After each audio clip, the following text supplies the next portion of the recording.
You also do all the kind of different services for you. Online dating service investigations called an online infidelity investigation. And that's where you give us your husband or your boyfriend, your girlfriend's email address, and we trace it back to their online dating websites. And we return a list of all the dating sites that email is registered to.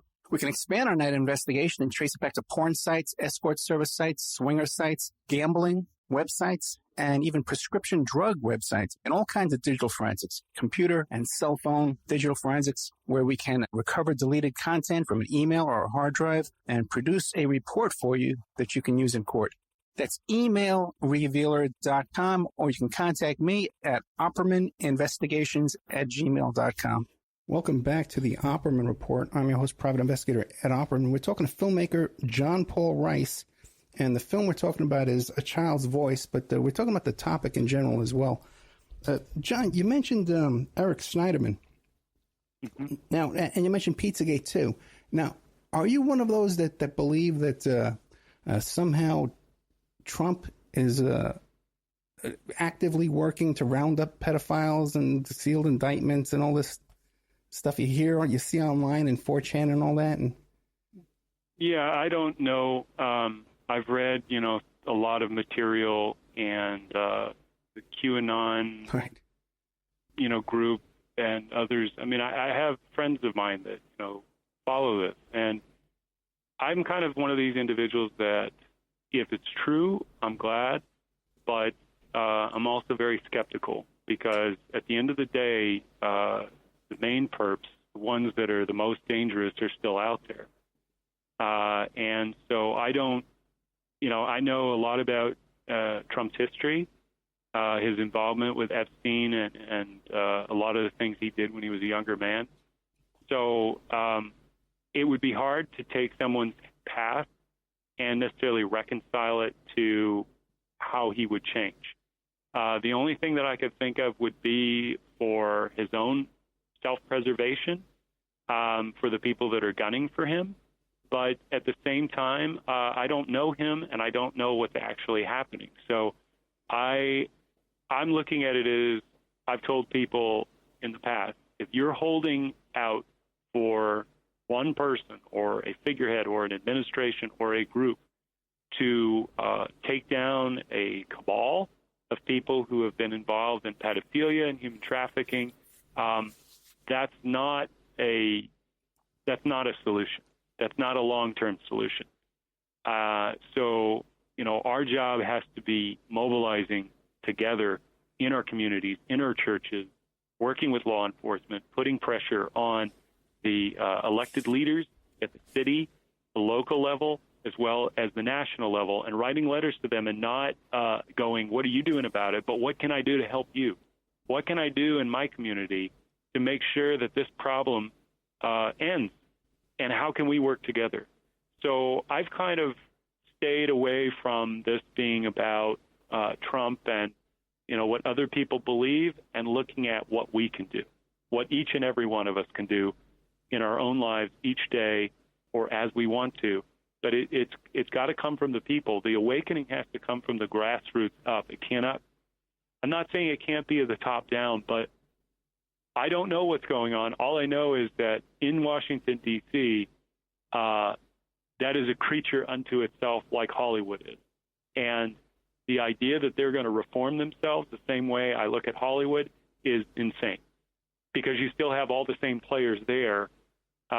They may be out of, quote, power, but that doesn't necessarily mean that because they're out of power and somebody else is in, that they're going to take them down on all of these other charges and issues, going on behind the scenes. If we see, arrests, like public arrests and indictments handed out, okay, then I would say, all right, there's some validity to that. But I haven't seen anything else amounting to that. Yeah, I would encourage the listeners, if they haven't been there yet, to check out my members section at OppermanReport.com, where I've done interviews with Henry Vincent, the Confessions of a D.C. Madam, who ran that call boy ring from the Franklin cover-up. And he describes Craig Spence being at his apartment and having Secret Service protection, a squad of Secret Service agents as his protection, while they were openly talking about these matters right in front of everybody and showing the films and and and people, Maine, Washington commentators, these news TV shows you see, like Ted Koppel, I might as well say his name, he said it, coming to these parties and stuff. So it's I don't have any hope of any of these characters coming to. Yeah. I've been advised by a couple of people that if I ever go to Washington D.C. to never go to any cocktail party outside of the White House. Yeah, right. But you're in the movie industry and the film industry in Hollywood. What have you seen with the predators, grooming kids and targeting kids for those kind of activities over there? Usually this is kind of like, in my experience when I came out here, I was out here as an actor. I was in Remember the Titans in Georgia, and they gave me my break into film 19 years ago.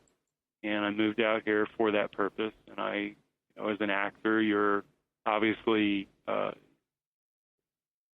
fresh in town, and you don't know where to go, so you just try to go with what you think is the most logical thing. And you go to these parties and these clubs, and you get invited to homes in the hills, and you take it because, wow, somebody could meet somebody, that kind of thing. What I saw, the first year was detestable in that the attitudes of many men, not just men, but also women. I did have a dinner with a woman who offered me a role, but it was all with this sexualized kind of tension of, well, if you're willing to do this, then, maybe we could, but it's never, the grooming is in stages. I'm pretty much of the belief that walking up to somebody and saying, if you'll do this, and I think they try to feel out where your weaknesses, where your vulnerabilities are, usually because they know that as an actor, you're sensitive. You have an openness to you. You have a creativity to you, which is usually, I would say, more than likely due to childhood trauma. You've got to think about actors coming out to L.A., leaving their family and friends behind. Now, I'm looking at it in the best light, which is they're talented, they're creative, they want to pursue their dream, they're coming out here to work, right? I'm taking that at face value. But at the same time, I'm also looking at other individuals who are coming out here seeking something: money, fame, power, vindication, access, the ability to change their life around because of what they've seen on TV, what's been presented to them. And you get a lot of that. Plenty of girls who are willing to sleep their way up, whatever it takes. And because of that attitude and other illnesses that I would say in the mind that I've encountered with people, this is a fertile ground for predators because it preys upon the hopes and desperation in people under the guise of the casting couch or, getting in access and that who you know. And there have been many women who also act at strip or do prostitution to make ends meet, right? And whatever it takes. And the hardened ones are the older, as they get older, if they're still in it. The younger ones tell me, I've been coast to coast, I've been in New York, and that's a hard, tough town, but I come out here and the level of wickedness in people is off the charts. The people are willing to do the amount and the level to which people will go to get what they want here is off the charts for them. I have seen at parties, grown 40, 50-year-old men with underage women. And I'm not talking like children, but teens, late teens, like maybe 16, 17, around their arms, drugs. I think what a lot of these kids, they get is that these kids are lured in by, drug addiction or have addictive personalities because of their trauma, and they bring them in to the party. They get them drunk. They have sex with them. They offer them money. and it's a throwaway society, though. This is not like I'm bringing you in because you're a special person and you're a good person. I'm a good person. We want to do good things together. This is more of it's a continuation of an abusive relationship that manifests itself as an adult. And so kinds of things that I've seen, I mean, I got out of that scene fairly quickly, but I can tell you that over the years that I've gone, I guess, say, out into Hollywood or out on Sunset or been involved with people in the industry who are at the higher levels, I've seen sociopaths right in front of me looking at a young man and woman in their 20s, in love, sitting outside of a restaurant, and I had a grown man who I was at dinner with, and I ended up leaving, say, look at that little chink over there. And, the idiot thinks he's in love. I mean, stuff like that, just like blows you back, not only because it's racist, but the venom and the hate coming out of that individual over when I'm seeing across from where I'm standing two people that are loving and innocent, and I'm just like, it's not registering to me, and how it's registering to the 50-year-old guy standing there. I was just like, I don't want to have anything to do with you. That's just like, you're sick. You're sick. You don't even know who these people are. I mean, I just kind of like, there's the emotional reaction, but then there's the logical one, right? There's the ones like, how do you even begin to process that? And I've seen that day in and day out here. This is a town that is rewarding of you if you F over the competition. You have a foe to conquer. It doesn't matter what it takes to get the deal, to bring the money in. You do it. If you have to sleep with your enemy, you do it. I've been told a lot of things early on what I needed to do in order to make it, and I was not willing to do any of that crap.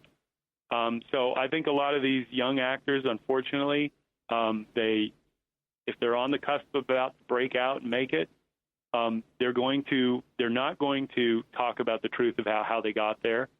There's a lot of people who come from military intelligence backgrounds that they create a story for them about this regular Joe, like Ben Affleck or Matt Damon. Right. They all have connections to CIA. I mean, it's insane. Laura Dern, her great-grandfather was the head of the War Department. Her great-uncle was in the Skull and Bones. Now, I'm not saying that all these people are doing horrific acts of children, but what the hell is all that? Like, you don't hear about any of that.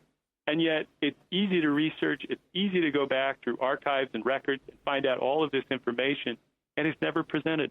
So my thing is that I know the disgusting nature of the behavior of the people here. I've seen it up close. I've seen how women think, how young men think, not all as a collective group, but as individuals who are trying to get their careers going, and what they're willing to do because they know that that's the only way in order for them to, quote, make it. It's these certain avenues. Everything else is kind of an illusion. Of course, there are people out there that are extremely talented and get brought in, but they have to be willing to go through what everybody else goes through in order to get what they want. And that's kind of just a general overview. But yes, I've witnessed a lot of crazy things, and at the time that I saw them, I didn't realize what I was watching until I thought back on it. Now, earlier you mentioned that you said, well, we all need to talk to each other and and gather in our churches and stuff like that. But have you ever, I'm a Christian guy, have you ever found a church that's willing to talk about these things? No, most of them won't. Yeah, it's a dead end, man. No, it's got to be forced upon. I mean, a lot of Christian churches that I've been to out here, and I'm from the South. I've been in Christian churches, and I was raised a Catholic. It's kind of treading along these lines of, feel good. Let's talk about feel good things and feel really good and jazzed up and energized and, going out and preaching the word of God and living our life to God and everything, but not addressing the realities in the face of, right? If the battle is versus good versus evil, and I'm just saying this not as a question to you or anybody, but to the people who are listening, it's like this. Are you going to be like the good Catholic and ignore what's going on at the Vatican? Are you going to be a good Catholic and ignore what's going on in Pennsylvania and Michigan and New York and all over California? And you're just going to keep going back for more while all this other crap is going on behind